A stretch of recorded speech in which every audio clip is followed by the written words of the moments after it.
Bonjour à tous et bienvenue sur Synapse. Pour commencer cette nouvelle année, nous recevons Patrick Artus, conseiller économique auprès d'Ociam, et nous allons discuter des perspectives des actions européennes avec Patrick. Mais avant, rappel rituel pour nous soutenir, abonnez-vous, commentez les émissions, partagez-les et mettez un pouce vers le haut si vous les appréciez. Et puis, si vous désirez vous inscrire à notre newsletter, vous pouvez le faire. C'est totalement gratuit. Et il y a un lien en bas dans la description sous la vidéo. Comme ça, vous aurez une idée un peu de ce qu'on pense du marché. On rejoint tout de suite Patrick. Patrick, bonjour. Bonjour Vincent.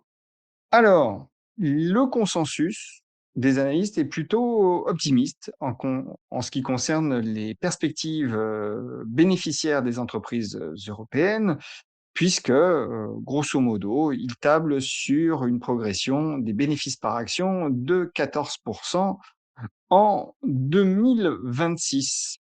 Quand on voit ça, on se dit, il faut rester sur les actions européennes. La question est de savoir si ce 14% de croissance des bénéfices par action est crédible ou pas. Alors, selon vous, Patrick? Bon, alors, il faut partir d'abord de la croissance de l'économie. Alors, je sais bien que c'est très bizarre d'associer l'économie européenne au marché boursier européen, parce que les entreprises européennes sont des multinationales qui ont des marchés dans le monde entier. Mais en fait, il y a une très grande association dans l'esprit des investisseurs entre l'économie européenne et le marché des actions européennes. Alors, si on regarde l'économie européenne, je crois qu'on va avoir une mauvaise surprise en ce qui concerne la croissance de l'Europe en 2026.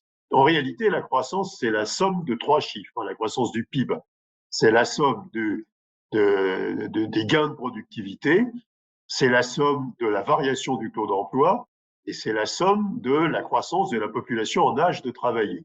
Gain de productivité, depuis le premier trimestre 2025, à nouveau zéro. On a eu un redressement des gains de productivité en 2024, ce qui explique d'ailleurs par le biais du moyen âge sur un an qu'on a une croissance 2025 qui est pas mauvaise, mais puisqu'il n'y a aucune progression de la productivité depuis le début de 2025, on n'aura pas cet effet pour déterminer la croissance de 2026. Donc, aucune contribution positive à la croissance de la productivité.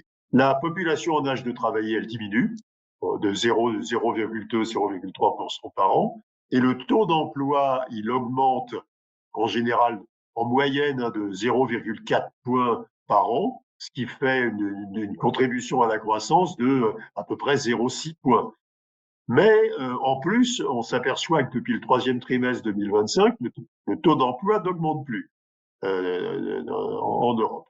Alors, la croissance du PIB, ce sera la somme de ces trois chiffres. Ce sera la somme de la croissance de la productivité, de la variation du taux d'emploi et de la croissance de la population en âge de travailler.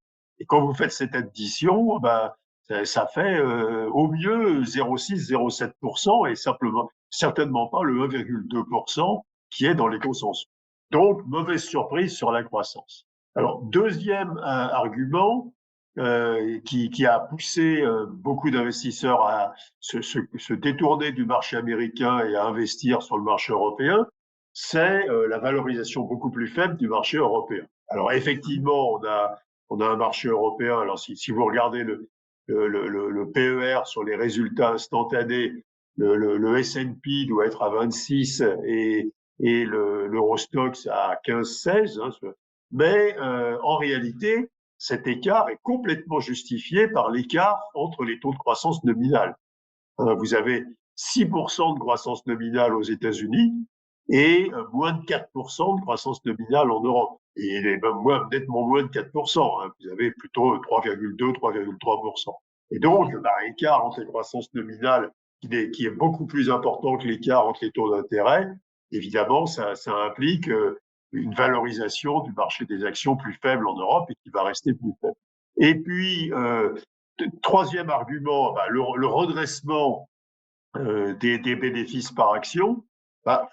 Moi, je suis assez perplexe parce que au début de cette année, on pensait que les bénéfices par action en Europe allait augmenter, suivant les analyses, de 10 à 14%. On finit l'année à 4. En France, On on parlait de finit l'année 2025, hein. à On 25, oui, parlait de pardon, 2000. Ouais. 25, oui. En France, on finit à -8, quoi. Je dirais, c'est avec une chute très très importante des bénéfices par action, alors que avec au début de 2025, on pensait que ça serait +8. Moi, je crains qu'il y ait une correction à la baisse équivalente, hein, parce que à nouveau, mauvaise nouvelle sur la croissance, pas de rattrapage, pas de convergence entre les valorisations, et donc probablement on surévalue, on surestime la croissance des bénéfices par action. Alors, il faut continuer à regarder le marché européen du point de vue sectoriel. En gros, le marché européen, il est tiré par trois secteurs. Il est tiré par le secteur de l'armement et de l'aviation, essentiellement par le secteur de l'armement. Il est tiré, il est tiré par les banques, les bancaires, et puis il est à nouveau tiré par les valeurs du luxe, hein, qui vont mieux et qui ont à peu près stabilisé leurs problèmes de demande, en particulier en Chine. Enfin, ce n'est que trois secteurs parmi l'ensemble des secteurs de la côte. Donc voilà. Donc moi je pense que il y a un optimisme trop grand sur sur les perspectives sur le marché européen, sur les perspectives de croissance européenne, sur les perspectives de résultats des entreprises européennes, et donc il y a un optimisme trop grand sur les perspectives d'indices boursiers. Je crois pas que l'Europe aura une correction de ses indices boursiers à la baisse majeure. Je crois plutôt à une stagnation ou une progression positive extrêmement petite des indices boursiers européens. En même temps, quand on investit, est-ce que on n'est pas obligé d'avoir une part d'actions européennes aujourd'hui, compte tenu, aussi des inquiétudes qui peuvent peser, sur le dollar? Parce que certes, si on regarde les taux de croissance, nominaux, on se dit: «Bah, vaut mieux, se surexposer au marché américain». Bon, on en discutera dans une prochaine interview d'ailleurs du marché américain parce que vous avez quelques réserves, je le sais Patrick, à son sujet. Mais bon, si on a cette lecture, assez, rudimentaire, on se dit: «Bon, bah, la croissance, elle est là-bas, il vaut mieux, s'exposer à celle-ci, majoritairement». Or, on a tout de même un certain nombre d'investisseurs qui font et notamment d'investisseurs institutionnels, qui font le pari de la diversification aujourd'hui et à raison puisque, le dollar, c'est tout de même aussi un peu la question. C'est-à-dire que, si, et donc du coup, les actions européennes deviennent un choix, par défaut. C'est pas un choix forcément, de cœur, mais, un peu de raison, c'est-à-dire en avoir dans le lot en même temps que des actions émergentes parce qu'on ne sait jamais ce qui peut se passer sur le dollar. On a tout de même pas mal d'inquiétudes et puis on a peut-être encore une volonté politique de le faire baisser. Oui, alors vous touchez en réalité le sujet de l'indépendance de la réserve fédérale, hein. Mmh. Alors on sait que Trump rêverait d'avoir une réserve fédérale qui soit à son service, et il a évoqué d'ailleurs des taux d'intérêt de 1% comme convenant à l'économie américaine. Effectivement, si le taux d'intérêt aux États-Unis baissait à 1%, il y aurait un effondrement du dollar. Bon, moi je ne crois pas que la réserve fédérale changera de stratégie. Même après le départ de Powell, et Trump utilise tous les moyens pour se débarrasser de Jay Powell.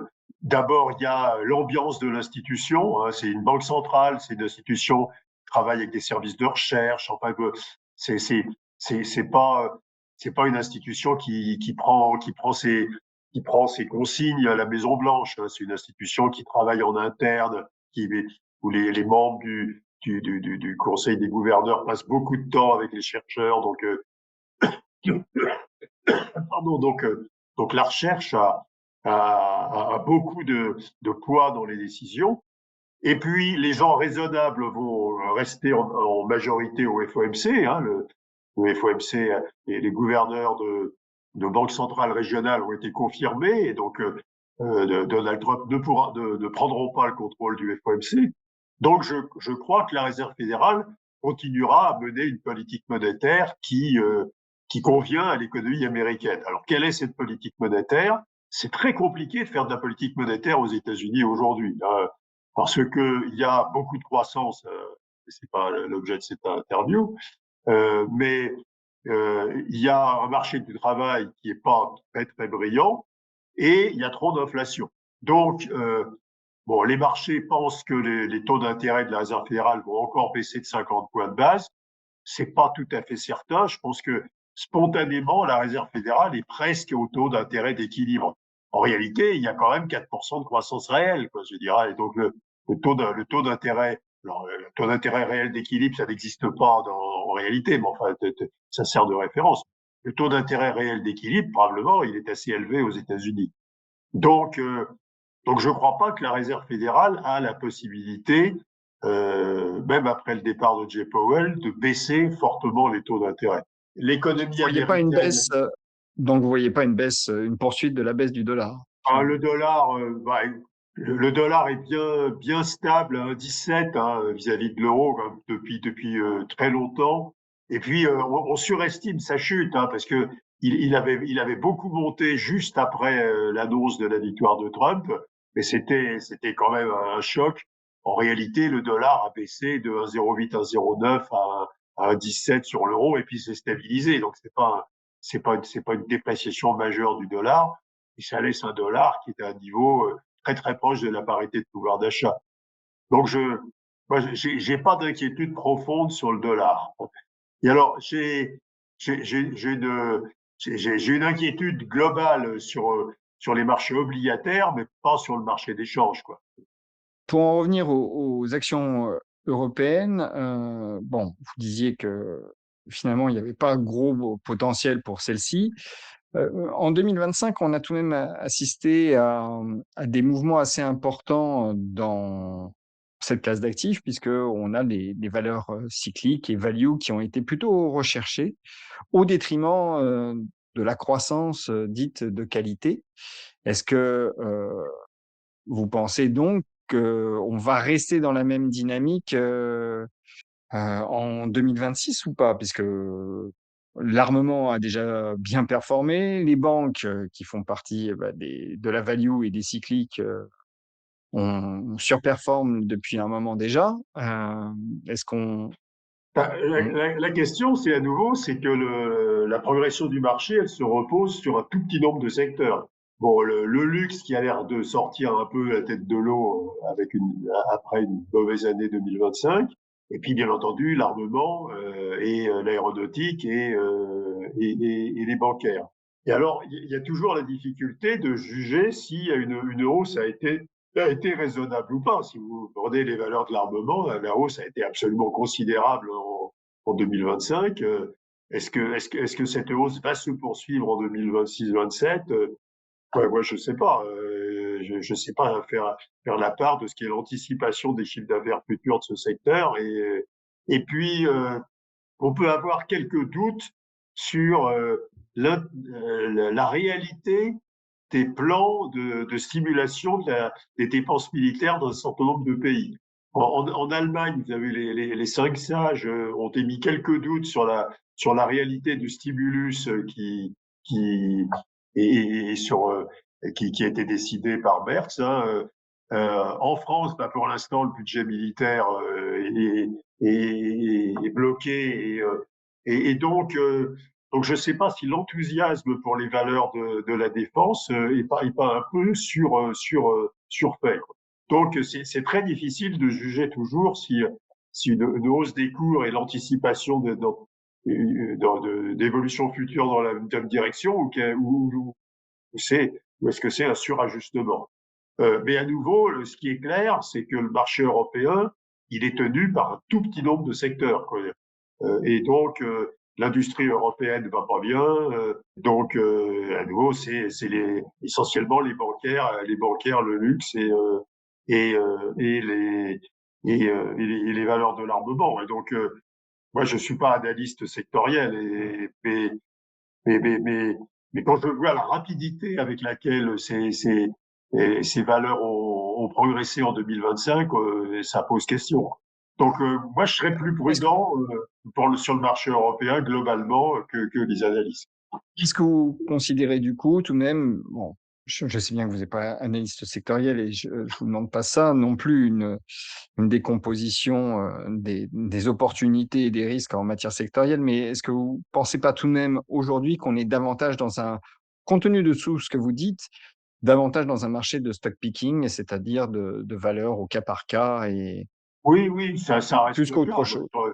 Ouais, je pense que vous parliez de la classification, croissance, valeur, moi je pense que c'est plutôt un marché de stock picking. C'est un marché, où il faut aimer un certain nombre de valeurs et les ajouter en portefeuille. Je crois pas au marché globalement et je crois que même les grandes catégories qui ont très, très bien performé en 2025 probablement auront plus de difficultés en 2026.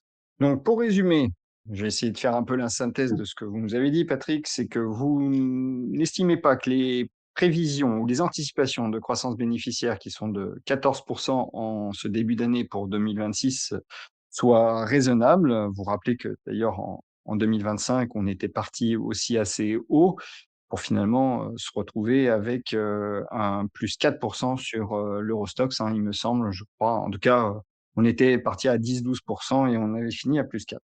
Et en France, on avait fini à -8 finalement sur les BPA, bénéfices, par action. Ce que vous dites aussi, c'est que, finalement la faiblesse des gains de productivité, et puis, le recul de la population en âge de travailler, font que, bah, la croissance, de toute façon ne peut pas être, mirobolante, en Europe et que donc on a un déficit de croissance, par rapport aux États-Unis notamment. Donc, imaginer qu'on aura un rattrapage de valorisation des bourses européennes par rapport aux marchés américains est complètement illusoire. Vous dites, aussi que, bah, voilà, c'est compliqué de voir un peu ce qui va marcher sectoriellement. On a des secteurs qui ont très, très, très, très, très bien performé en 2025. C'est difficile de savoir ce qu'il y a vraiment dans les prix ou pas, est-ce qu'il y a de l'excès ou pas, mais vous considérez qu'on est davantage dans un marché de stock picking. Quant à l'argument qui militerait pour, finalement une exposition accrue aux actions européennes, au nom d'un risque, sur le dollar, vous n'y croyez pas vraiment parce que, vous dites que la réserve fédérale, va est un peu coincée entre les tensions inflationnistes et aujourd'hui a un taux enfin, un peu de potentiel de baisse de taux, réellement et donc vous voyez pas vraiment le dollar, Et dévisser puis donc et que Donald Trump ne va pas prendre le contrôle de la réserve fédérale, malgré ses et envies. c'est votre voilà, c'est l'argument fort. Vous pensez qu'en effet, la composition, de la réserve fédérale fait que de toute façon, il ne pourra pas en prendre le contrôle. Voilà, donc tout ça pour dire qu'il faut être prudent sur les actions européennes et rester plutôt sur du stock picking. C'est l'idée générale. Parfait. Patrick, merci. Merci Vincent.